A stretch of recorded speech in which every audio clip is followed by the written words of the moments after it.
আমার আব্বাজান আমাদেরকে তার সম্পদ দিয়েছেন, তার নাম খাজা আমার শম্ভুগঞ্জ রহমাতুল্লাহ আলাইহি। কুল কায়নাতের মানুষ যদি আমাকে সারা জীবন পাগল বলে, যে এটা জাহান্নামী হয়ে গেছে, বেদাতি হয়ে গেছে, যা কিছু বলুক, কিন্তু আপনারা দোয়া করবেন যে আমাদের পরিবারটা, তাদেরকে যেন আল্লাহ পাক মৃত্যুর আগ মুহূর্ত পর্যন্ত শম্ভুগঞ্জের নাম বলতে বলতে যেন আমরা থাকতে পারি। শুধু এতটুকু দোয়া করবেন।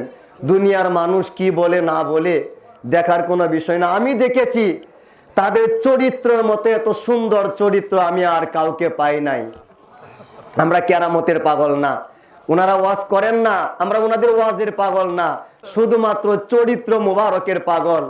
তো এই মুহূর্তে এক খতম মিলাদ শরীফ হয়ে যাবে, সকলেই অন্তরের মোহব্বত দিয়া মিলাদ শরীফ পড়ার চেষ্টা করবেন।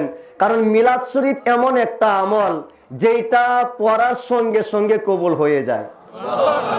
শুধু এই মিলাদ কবুল হয় না, মিলাদের আগে এবং পরে যদি অন্য কোনো আমল করা হয়, তাহলে এই মিলাদ শরীফের ওসিলায়, দরুদ শরীফের ওসিলায় আল্লাহ পাক আগের এবং পরের সমস্ত আমলগুলা কবুল করে নেন।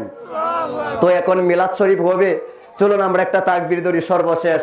নারায়ে তাকবীর, নারায়ে রিসালাত, নারায়ে হায়দারি, গাউসুল আজম শম্ভুগঞ্জি, শাহজাহান আলাপুরি, মহামান্য বড় হুজুর, মহামান্য মেজু হুজুর, মহামান্য মুর্শিদপুরি, মহামান্য শেজু হুজুর, মহামান্য সুজা হুজুর, মুরিদের দরদি ওয়ালি হুজুর।